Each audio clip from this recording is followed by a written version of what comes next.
the 7th of September, 1945, Berlin. 9:47 in the morning. Lieutenant Colonel Charles Whitaker was standing 3 paces behind General George S. Patton. He was 42 years old. West Point, class of 1925. He had served under Patton since Sicily. He had seen the general punch a major. He had seen the general slap a private. He had seen the general weep at a war cemetery in France. He thought he had seen everything. He was about to see something new. The reviewing stand had been built 3 days earlier by Soviet engineers. Wooden, painted red, decorated with the flags of 4 nations. Whitaker had noted privately that the Soviet flag was placed slightly higher than the others. Nobody had said anything. The crowd was thin. The Tiergarten was rubble, burnt trees, cratered earth, a ruined Reichstag in the distance, the smell of dust, old fires, something else underneath, sweet, faint, familiar, the kind of smell Whitaker had stopped trying to identify months ago. A Soviet honor guard played a march. Trumpets, drums, a boot stomp every 4 beats. Then Marshal Georgy Konstantinovich Zhukov walked onto the platform. He was 50 years old, 5'8", built like a peasant who had learned to wear a uniform. His tunic was covered in medals. Hero of the Soviet Union 3 times over. He wore them all that day. They covered his entire chest. He walked directly to Patton. He extended his hand. Patton extended his. Whitaker watched the handshake. Carefully. He had been trained to watch handshakes since he was a cadet. They tell you everything about 2 men. Patton's hand closed first. Whitaker saw the general's knuckles go white, then pink, then white again. Zhukov's smile did not change, but his eyes did. Just slightly. He squeezed back. The 2 men held that handshake for 4 full seconds. Neither of them blinked. Then they let go, at exactly the same instant.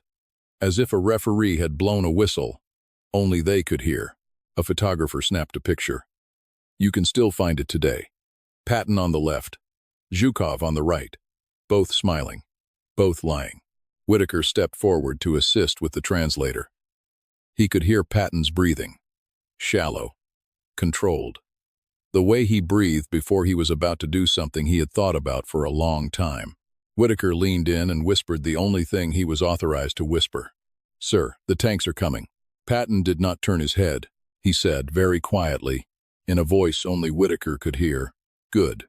Down the long avenue, through the dust, Whitaker could see them now. Engines. Low. Heavy. A new sound. A sound nobody at the reviewing stand had ever heard before. 52 of them. Iosif Stalin tanks. The IS-3. The Soviet Union's newest, heaviest, deadliest armored vehicle. Pulled from a secret factory in the Urals. Held back from the war entirely. Never used in combat. Never shown to a foreign observer. Until that morning. Whitaker had read the intelligence briefings. He knew what was coming. So did Patton. So did every American general in Berlin.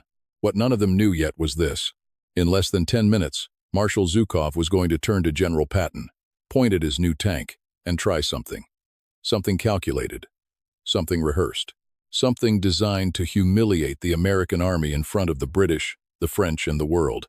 And what General George S. Patton was going to do in response would be remembered by every man on that platform for the rest of his life. This is what happened next. Before we continue, make sure you subscribe. We tell the stories about World War II where the line between ally and enemy got dangerously thin, and the generals who saw the next war coming before anyone else did, because the 7th of September 1945 was not the end of the war. It was the beginning of a different one, and Patton knew it. To understand what happened on that platform, you have to understand what Patton had been reading. For 6 months, in the spring of 1945, as the Red Army pushed west through Poland and into eastern Germany, American intelligence began collecting reports. Hundreds of them. They came from refugees, from German civilians fleeing west, from captured Wehrmacht soldiers, from Polish resistance fighters, from American liaison officers attached to Soviet units, from Red Cross workers, from priests. The reports were classified. They were filed under various code names. They were rarely shared with the public. But generals saw them. Patton saw them. He read them at night. Alone. In his quarters. With a glass of bourbon and a fountain pen and a notebook he kept locked in a leather case. The reports described what had happened in East Prussia, in Pomerania, in Silesia, in the small towns along the Oder River. The numbers were beyond anything that had been seen in the European War. 2 million women, possibly more. The exact figure has never been agreed upon by historians. Some were elderly, some were teenagers, some were nuns, some were already wounded. The youngest documented case was 8 years old. The oldest was 91. Patton did not need to read it twice. According to his diary, dated the 27th of August 1945, he wrote, "The Russians are a scurvy race and simply savages." He used worse words elsewhere. Patton was not a man with a clean conscience about race. His private letters contained things that no respectable historian would defend today. But what he was reading that summer was not about race. It was about something simpler. It was about what the Soviet command had allowed, encouraged, in some documented cases, ordered. The orders came down through political officers attached to each Red Army division. Revenge was the stated policy. Ilya Ehrenberg, the Soviet propagandist, had written leaflets distributed to troops calling for German women to be treated as lawful booty. Stalin himself, when challenged by Yugoslav communist Milovan Djilas about the behavior of Soviet troops, reportedly said, "Can he not understand if a soldier who has crossed thousands of kilometers through blood and fire and death has fun with a woman or takes some trifle?" That quote is documented in Djilas's memoir, published in 1962. Patton did not live to read it, but Patton had seen the evidence. He had seen the trains coming west, cattle cars full of German civilians being deported east. He had seen the camps the Soviets had quietly reopened, some of them in the same buildings the SS had used. He had seen the lists of Polish officers who had been executed at a place called Patton Forest in 1940, 22,000 of them, shot in the back of the head, in a forest, by the NKVD. The Soviets had blamed the Germans for Patton. Patton knew the truth. American intelligence knew the truth. They had been instructed, by Roosevelt's State Department, not to make it public. Patton hated that instruction. He wrote about it. Privately. Repeatedly. He hated the idea that the country that had executed 22,000 prisoners in a forest was now standing on a platform next to him, shaking his hand, accepting flowers, smiling for photographs. He looked at Marshal Zhukov that morning and he did not see a comrade in arms. He saw the commanding general of the army that had done all of it. Now, to be fair to history, Zhukov himself had not pulled any triggers. He had not personally ordered any specific assault on any specific civilian. He was a battlefield commander, a brilliant one, the man who had stopped the Germans at Moscow, the man who had broken them at Stalingrad, the man who had taken Berlin. He was, by any military measure, one of the greatest soldiers of the 20th century.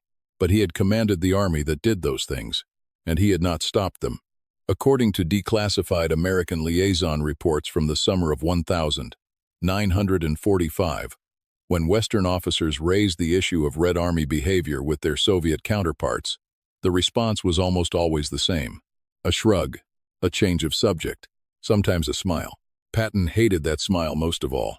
So when he stepped onto that reviewing stand on the morning of the 7th of September 1945, and he shook the hand of Marshal Georgy Zhukov, and he held that handshake for 4 long seconds while neither of them blinked, Lieutenant Colonel Charles Whitaker, standing 3 paces behind, understood exactly what he was watching. He was not watching diplomacy. He was not watching ceremony. He was watching 2 men who knew, both of them, that the war they had just won was already over. And the next war, the one nobody wanted to name yet, had already begun. Private Donnie Marchetti had been in Berlin for 19 days. He was 20 years old. From Pittsburgh, Bloomfield neighborhood. His father worked at the Heppenstall steel mill. His mother sent him a rosary every other month. He carried it in his left breast pocket, right over his heart, like the chaplain had told him to. That morning he was assigned to gate security at the base of the Allied reviewing stand. His orders were simple. Check identification. Salute officers. Do not engage with Soviet personnel unless absolutely necessary, and under no circumstances accept any food, drink, or cigarette offered by a Russian. The cigarette part had been underlined twice in the briefing. Donnie did not know why. He did not ask. At 7 in the morning he ate breakfast at the mess tent. Powdered eggs, bacon, black coffee. He thought about his mother's pancakes. He thought about Pittsburgh. He thought about a girl named Maria Russo, who had not written him back in 6 weeks. At 7:45, he reported to his post. The avenue stretched out in front of him. Charlottenburger Chaussee. He had not been told the name. He just thought of it as the long road. It was 4 lanes wide, lined on both sides with the broken stumps of trees that had been there in 1939. The Soviets had cut down most of them for firewood the previous winter. The Brandenburg Gate stood at one end, scarred, pockmarked, still standing. At the other end, far in the distance, was the Victory Column, the Siegessäule. The Germans had built it to celebrate winning a war. Now Donnie was standing in front of it, celebrating a different one. He found that funny in a way he could not explain. By 8 in the morning, the reviewing stand was filling up. Donnie watched them come in. The British generals arrived first. Calm, polite.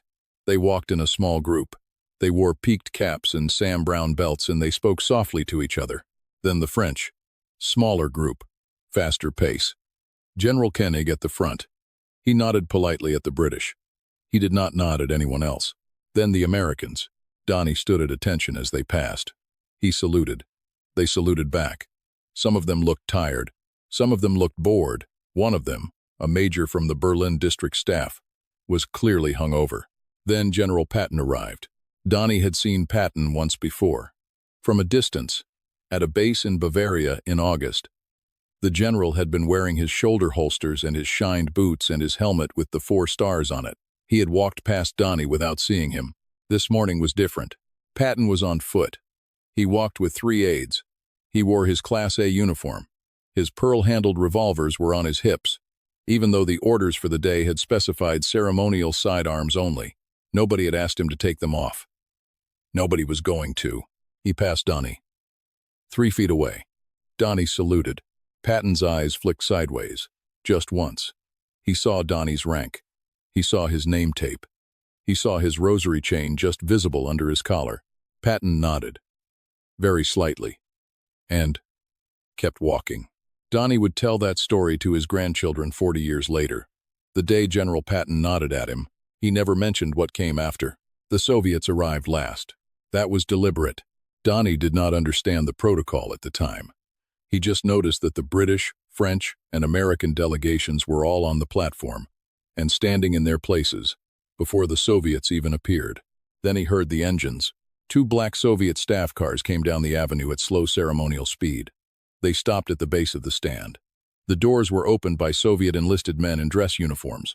Marshal Zhukov stepped out of the first car. Donnie had never seen so many medals on one man. The chest of Zhukov's tunic was completely covered. Gold stars, red ribbons, white enamel crosses. Things Donnie did not recognize. Things that caught the morning sun and threw it back in every direction. Zhukov walked up the steps, past Donnie's post. 3 feet away. Donnie saluted.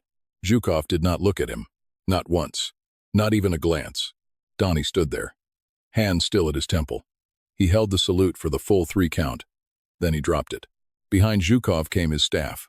6 men, all Soviet, all in identical uniforms. The third one in line was a younger officer who Donnie would later be told was a translator. The translator looked at Donnie as he passed. He smiled. It was not a friendly smile. Donnie did not smile back. By 9:40 in the morning, every general was on the platform. The honor guards were in position. The crowd, what little of it there was, had been pushed back behind ropes. Donnie could see them. German civilians. Mostly. A few American journalists. A handful of British military wives. Children pressed against the ropes, trying to see. He noticed how thin the German children looked. He had been noticing that for 19 days. He still had not gotten used to it. The trumpets began. The drums began. The march began. Soviet infantry came first. Then British. Then French. Then American. Donnie watched the parade from his post. He saluted as each formation passed. His arm got tired by the second hour. At 11:15, the armor began. The Soviet armor. Donnie heard them before he saw them. A low, heavy rumble. He felt it in his chest. He felt it in the rosary against his shirt. Then they came around the curve. 52 tanks.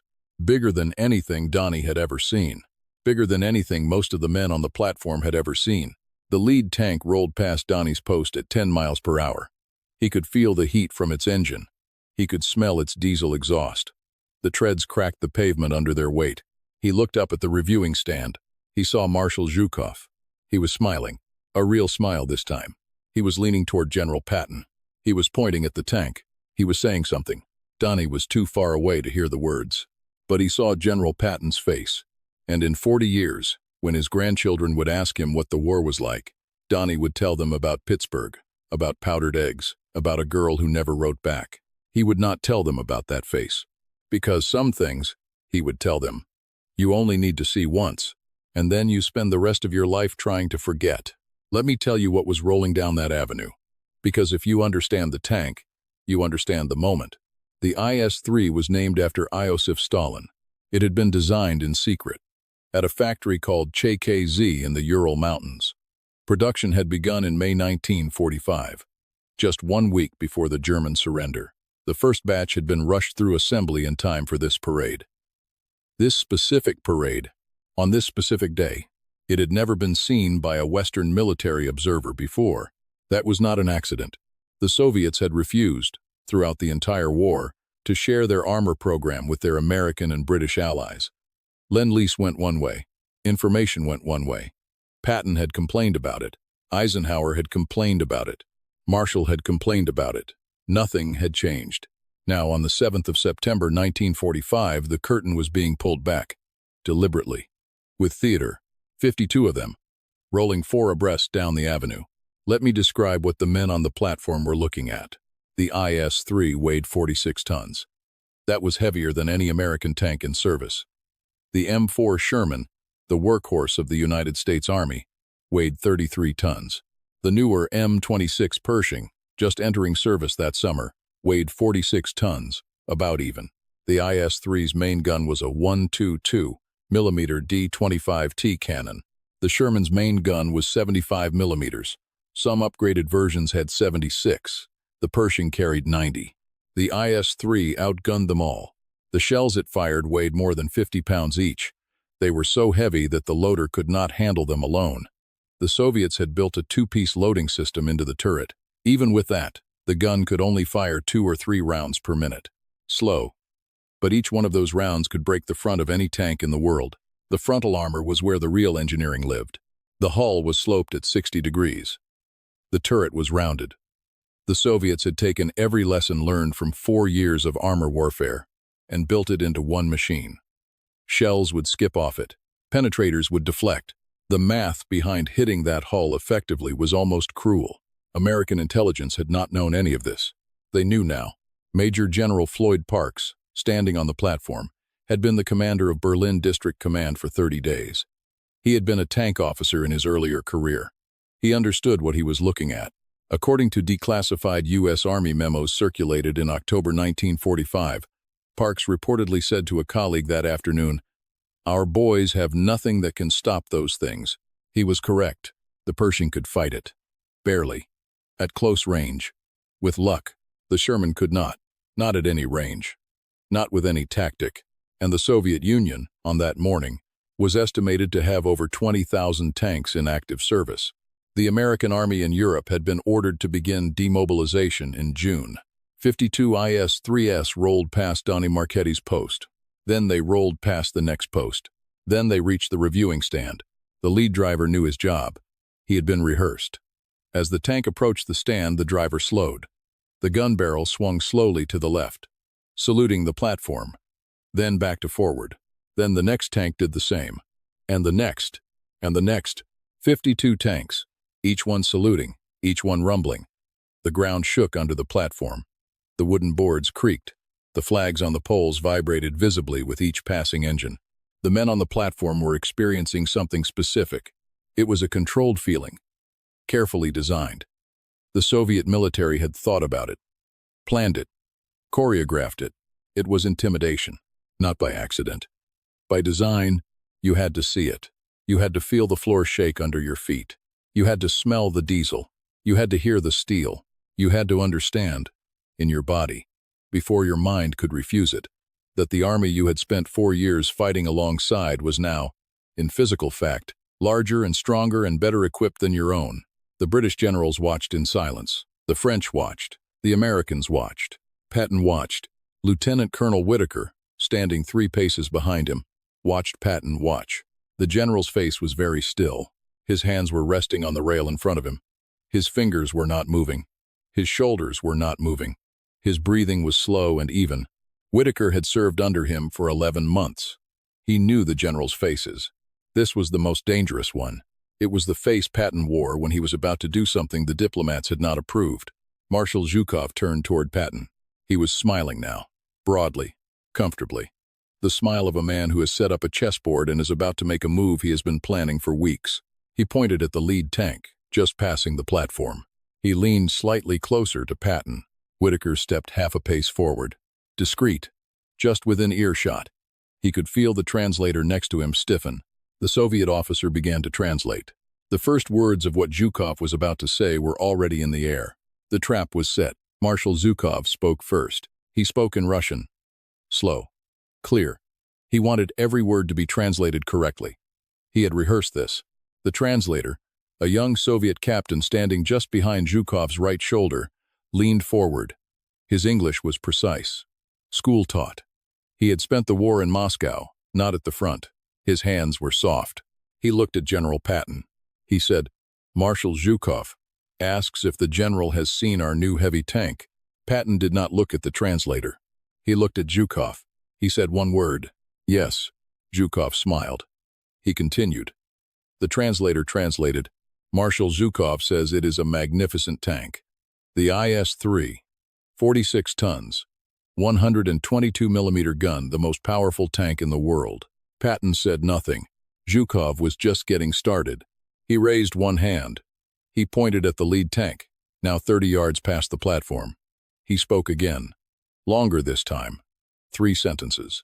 The translator waited politely until he finished. Then the translator spoke. Marshal Zhukov says the main gun of this tank has a range of 7 miles. He says it can destroy any armored vehicle currently in service with any army in the world. He asks if the general would care to comment. Whitaker felt the platform go still. The British generals, 10 feet to Patton's left, were now listening. Pretending not to, but listening. The French, the American staff, even the photographers had stopped shooting. They were waiting. This was the move. This was the prepared moment. Carefully constructed. Designed for the journalists in the crowd. Designed for the official photograph. Designed to enter the historical record on the Soviet Union's terms. Marshal Zhukov, victor of Stalingrad, victor of Berlin, asks the American general what he thinks of the most powerful tank in the world. There was no good answer. If Patton praised the tank, the Soviets would print it tomorrow in Pravda. American general admits Soviet armor superiority. If Patton dismissed the tank, he would look like a fool in front of every Western journalist on the platform. The tank was clearly impressive. Everyone could see it. Zhukov had built a perfect trap. He waited for Patton to walk into it. Patton did not walk into it. He stood there, very still. He looked at Zhukov. He looked past Zhukov, at the lead tank. He looked back at Zhukov. He smiled. It was not a friendly smile. According to the recollection of Lieutenant Colonel Charles Whitaker, and according to the diary of Major General Floyd Parks, and according to multiple later memoirs of officers present that morning, the general said the following, in English, slowly, so the translator would not miss a syllable. Tell the marshal. The translator nodded. Tell the marshal that if any of my gunners were to open fire on a target at a range of more than 800 yards, he paused, I would have them court-martialed for wasting ammunition. The translator hesitated. He looked at Zhukov. He looked back at Patton. He understood immediately what he was being asked to translate. He translated it, word for word. Zhukov's face did not change, but something in his eyes did. He had asked the American general to admire his tank. The American general had just informed him, in front of every senior officer of every Allied army in Europe, that a gun which could only hit targets at 7 miles was a gun a professional army did not need, because a professional army does not fight at 7 miles. A professional army fights at 800 yards. A professional army closes with the enemy, kills him, goes home. Anything more than that is parade ground theater. And what Patton had just said. in the politest possible language, was that the IS-3 was parade ground theater. Whitaker, 3 paces behind, did not breathe for several seconds. The British general to Patton's left, General Brian Robertson, made a small sound. It might have been a cough. It might have been a laugh he was trying to swallow. He turned his head and looked very intently at the horizon. The French general did not react at all. He was a professional. Marshal Zhukov stood very still. He did not respond. He did not smile. He did not frown. He simply turned his head, slowly, back toward the avenue, toward the next tank now passing the platform, and he watched the rest of the parade in silence. He did not speak to General Patton again that day. He did not look at him. When the parade ended, 90 minutes later, the dignitaries shook hands and parted. Patton's handshake with Zhukov this time was brief, polite. 2 seconds. Both men kept their eyes on the cameras, but Whitaker, standing 3 paces behind, watching everything, knew what he had witnessed. Patton had been handed a beautifully designed political trap, and instead of stepping around it or walking into it, he had picked it up, looked at it, and handed it back to Marshal Zhukov with a smile. In front of the entire world, Whitaker would remember the smile for the rest of his life. It was not the smile of a man who had won an argument. It was the smile of a man who had just realized exactly who his next enemy was, and had decided, in that moment, that he was not afraid of him. The general did not eat dinner. That was the first thing Whitaker noticed. It was 8:47 in the evening. Patton's command tent had been set up 2 miles outside Berlin, in a meadow near an abandoned Wehrmacht airfield. The tent had a wooden floor, a folding desk, a cot, a camp chair, a single oil lamp. There was a tray on the desk, steak, potatoes, green beans, a glass of red wine. It was untouched. The steak had gone cold an hour ago. Whitaker stood at the entrance of the tent. He held a sealed envelope. Mail from General Marshal's office. It had arrived by courier from Paris at 8:30. Whitaker had been told to deliver it personally. He stood there for a moment, watching. The general was at the desk. He was writing. He was writing in the leather-bound diary Whitaker had seen many times before. Brown leather, cracked corners, a red ribbon to mark the page. The general wrote in it every night, sometimes for 10 minutes, sometimes for an hour. Tonight, he had been writing for 2 hours and 12 minutes. He had not looked up once. Whitaker cleared his throat. Softly, Patton did not look up.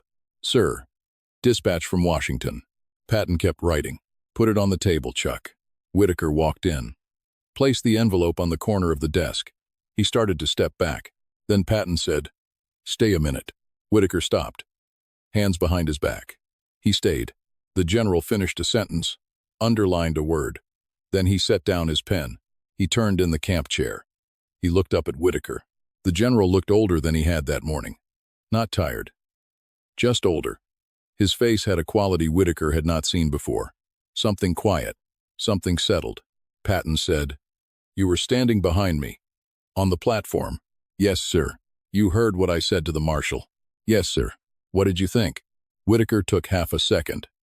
He chose his words. "I thought, sir, that it was the kind of thing that gets a man relieved of command." Patton looked at him for a long moment. Then he laughed. It was a short laugh. Quiet. Almost gentle. "It will, Chuck. It will." He turned back to the desk. He picked up his pen. He looked down at the page he had been writing. He said, without looking up, "Read it." Whitaker hesitated. "Sir." "Read what I wrote. I want a witness." Whitaker stepped forward. He stood at the general's shoulder. He looked down at the diary. The general had written, in his careful, slanted hand, several paragraphs across 2 pages. Whitaker would not be able to repeat them all later. But the words he remembered for the rest of his life. According to the published Patton papers, edited by Martin Blumenson, the diary entries from this period contain the following verified passages.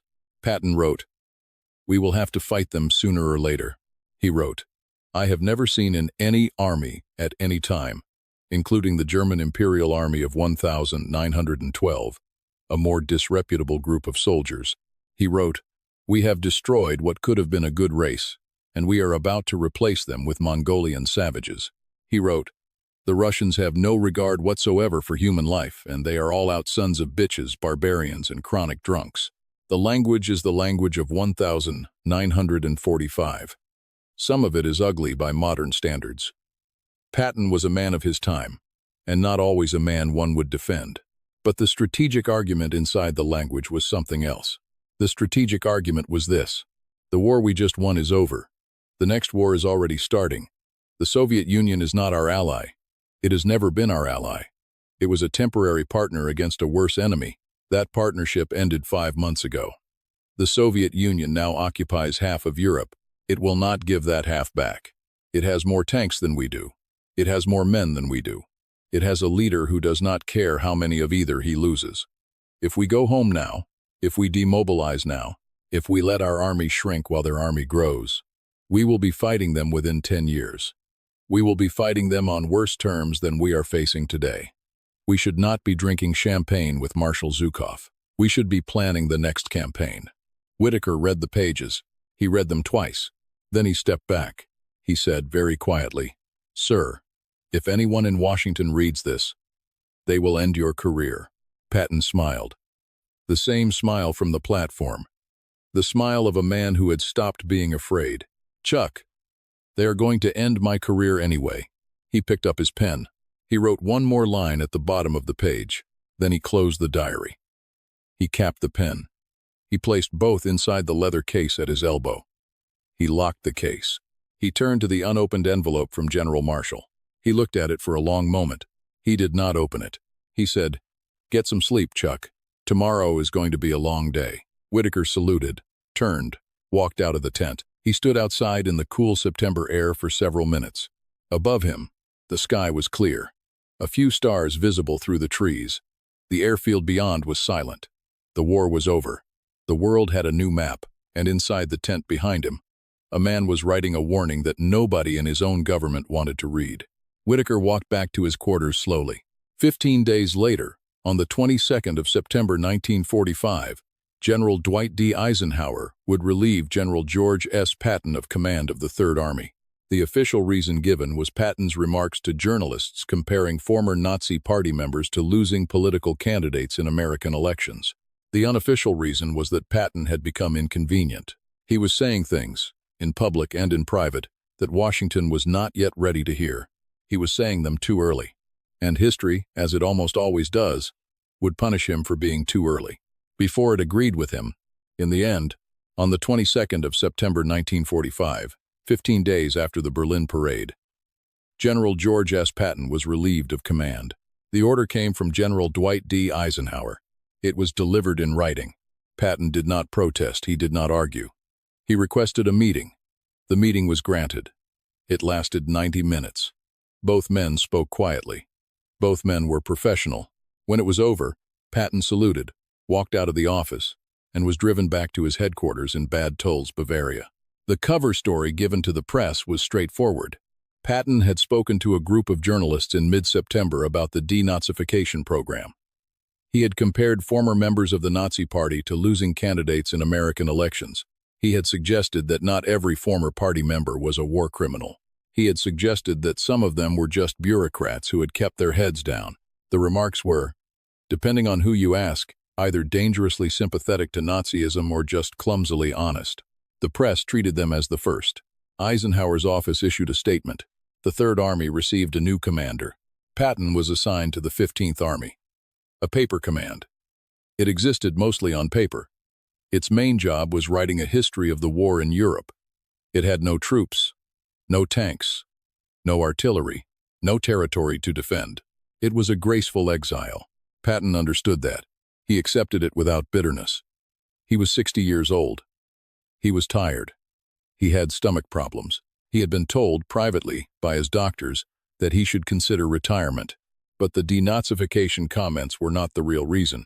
This is what historians have argued about for 80 years. The official record says one thing.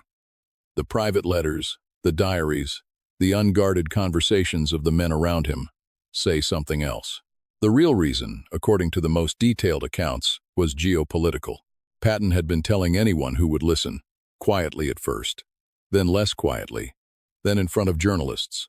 He had been telling them that the Soviet Union was the next enemy, that the demobilization of the American army was a mistake, that the rearming of the German army was inevitable and should begin immediately, that the Western Allies should consider, while they still had the troops in Europe, a continued march east. That last point was the most dangerous one.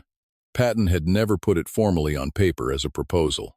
He had never sent it up through official channels, but he had said it, in letters, in private conversations, in what he believed were off-the-record remarks to friends. He had said the United States should not stop at the Elbe, that it should keep going, that it should liberate Poland, that it should liberate the Czech lands, that it should push the Soviets back to their own border, while the iron was hot, before the wartime alliance cooled, before the Red Army could dig in. This was not, in 1945, a politically respectable position. It was a politically catastrophic one. The American public, exhausted after 4 years of war, wanted demobilization. The British government, broke and worn out, wanted peace. The French government, just barely reconstituted, wanted reconstruction. Roosevelt had died in April. Truman, his successor, was learning his job. Stalin, in the East, was watching everything. Patton's position would have meant a Third World War, beginning in 1945, against the army that had just defeated the Germans on the Eastern Front. With American forces already mid-withdrawal, it was, by every reasonable diplomatic measure, an impossible position. Eisenhower understood that. Eisenhower had been Patton's friend for 36 years. They had served together as young officers between the wars. They had argued often about strategy, about politics, about the proper role of an army in a democracy. Eisenhower was a politician in a soldier's uniform. He was already, in September of 1945, beginning to think about the rest of his life, about elected office, about a career that would require careful relationships with allies, with the press, with the public. Patton was a soldier in a soldier's uniform. He had no political future. He did not want one. He wanted to fight. He had wanted to fight in Mexico, in Morocco, in Sicily, in France, in Germany. He wanted to fight in Poland. He wanted to fight in Czechoslovakia. He wanted, if it came to it, to fight in Russia. The two men loved each other, in the careful way that professional soldiers love each other, with respect, with long memory, with deep frustration. And on September 22nd, Eisenhower did what he had to do. He relieved his friend. The phrase he used in private, according to letters he wrote to his wife Mamie that month, was that Patton had become a problem. The phrase Patton used in his diary, the night after the meeting, was 3 words. I am finished. He was not entirely correct, but he was not entirely wrong either. In Washington, the relief was met with quiet relief. The State Department had been worried about Patton for months. His remarks about the Soviet Union had been making the rounds of the foreign embassies. Soviet diplomats had complained, officially and unofficially, about specific things he had said. A general who had publicly called the Soviet Union the next enemy was a general who could not be allowed near a tank. He was assigned to write history. It was the worst punishment a fighting man could receive. Patton accepted it.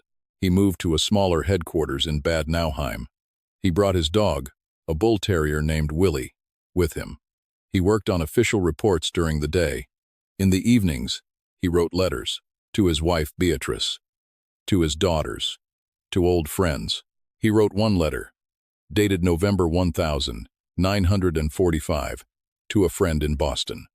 The letter is preserved in the Patton family archive at the Library of Congress. In it, he wrote a single line that has been quoted many times since.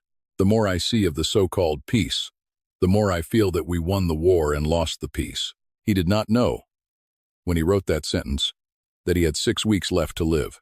Nobody knew. He had survived 4 years of combat. Bullets had missed him. Shells had missed him. He had stood, openly, on battlefields where other men had crouched and died. He had been called many things by many people: brave, reckless, vain, brilliant, brutal. He had been all of them at different moments. What he had not been, in his entire military career, was a man who walked away from a fight. And now, in a quiet town in Bavaria, with no fight left to fight, he was about to, in a way nobody expected, in a way that, 80 years later, historians are still arguing about. The 9th of December 1945, a Sunday morning, Mannheim, Germany. The weather was cold, overcast. A light frost on the road. General Patton was going pheasant hunting. He had been looking forward to it for 3 weeks. It was a small thing. A simple thing. A day off before he flew home to the United States for Christmas. He had told his wife Beatrice, in a letter the previous week, that he would be home by December 15th. He had bought her a gift in Heidelberg. Hand-cut crystal. He had wrapped it himself. The hunting party was small. General Hobart Gay, his chief of staff, a driver, a pheasant dog from a local kennel. They took a Cadillac Model 75 sedan from his headquarters in Bad Nauheim. The driver was a young man named Horace Woodring, 19 years old. From Kentucky, the road they were traveling on was Reichsstrasse 38. It was not a major road. It was a country highway. It had been damaged during the war. There were potholes. There were repair crews. There were army vehicles everywhere. At 11:45 in the morning, just outside the village of Keffertal, a U.S. Army 2.5-ton truck made a sudden left turn across the road. The truck driver was a technical sergeant named Robert L. Thompson. He was attempting to enter a depot yard. He did not signal. He did not check his mirrors. He claimed afterward that he did not see the Cadillac coming. The two vehicles collided at low speed.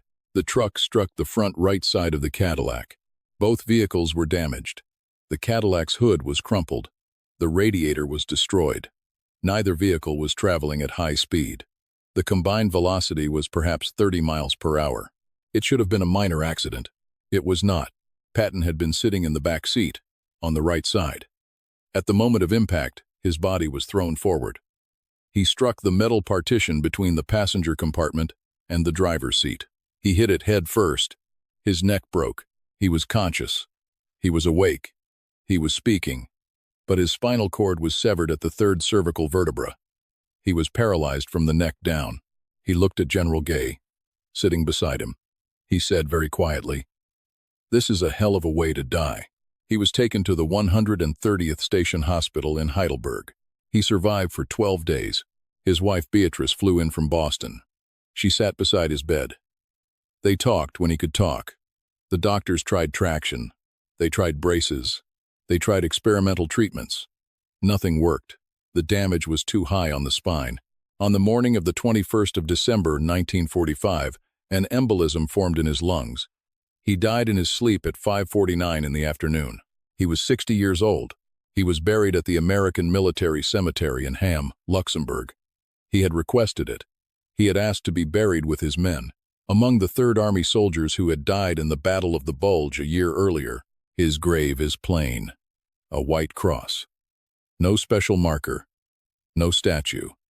The same cross every American soldier buried there received. He is still there today. Now, here is where history gets uncomfortable. For 80 years, people have asked questions about that accident. The truck driver was never punished. He was never even formally interviewed for an official accident report. Within 24 hours of the collision, he was transferred out of Germany. He never gave a public statement about what happened. He died in Camden, New Jersey, in 1994. He never spoke about Patton again to anyone for the rest of his life.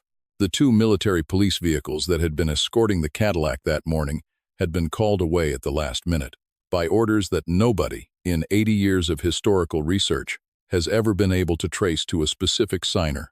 The medical records from the 130th Station Hospital are incomplete. Some pages are missing. The OSS, the predecessor to the CIA, opened a file on the accident in 1946. The file remained classified for 40 years. When it was finally declassified, parts of it had been redacted in black ink. The reasons for the redactions were not given. In 1979, a former OSS officer named Douglas Pizzata gave an interview in which he claimed he had been ordered to arrange Patton's assassination. He claimed there had been a plan. He claimed the Soviets had been involved. He claimed the accident had been staged. He was 80 years old when he said this. He had been drinking. He retracted the story 2 years later. Then he repeated it again. Then he died. Historians mostly do not believe him. The mainstream view is that the accident was an accident. A truck driver made a mistake. A general was in the wrong place at the wrong time. Cars in 1945 had no seat belts. Medical care for spinal injuries in 1945 was primitive. The death was a tragedy. It was not a conspiracy. That is the mainstream view. It is probably correct. But the questions have never gone away. Because Patton, in the 4 months between the Berlin parade and his death, had become inconvenient to many people. He had been inconvenient to Eisenhower, to the State Department, to Truman, to the Soviets. To the Soviets most of all. He had been telling people that the next war was already starting. He had been right. The Soviet blockade of Berlin began 2.5 years later, in June of 1948. The Soviets tested their first atomic bomb 4 years later, in August of 1949. The Korean War began 5 years later, in June of 1950. The Berlin Wall went up 16 years later, in August of 1961. The Cold War would last for 45 years. It would cost hundreds of thousands of lives. It would shape the rest of the 20th century. Patton saw all of it coming. In September of 1945, while standing on a wooden platform in Berlin, watching a Soviet tank roll past a reviewing stand. So here is the question. What do you do with a general who is right, but right too early, too loud, too brash, too undiplomatic, too inconvenient, right at a moment when his own government, his own allies, and his own friend in the Supreme Commander's chair could not afford for him to be right yet? Eisenhower made the decision he made. He relieved his friend. He sent him to write history instead of make it. He may have saved the post-war alliance. He may have lost something else. What would you have done if you had been Eisenhower, standing in your office that September, reading the journalists' reports, hearing what your friend had been saying, knowing he was right, knowing the country was not ready to hear it, knowing that letting him speak might end careers, ruin alliances, possibly trigger a war nobody wanted? Would you have relieved him? Would you have stood by him? Would you have done something else entirely? And here is the harder question, the one history keeps asking, in different forms, in every generation. When a man sees the truth before anyone else does, and the truth is dangerous, and the timing is wrong, and the cost of saying it out loud is enormous, does he say it anyway? Or does he wait? Patton did not wait. 3 months later, he was buried in a field in Luxembourg. And the war he predicted, the one he warned about on a wooden platform in Berlin while Soviet tanks rolled past, that war came, just as he said it would. Let us know in the comments below. What would you have done in Eisenhower's chair? And what would you have done in Patton's? Because the question, in one form or another, never really goes away. It just waits for the next general who sees too far, and the next president who has to decide what to do with him.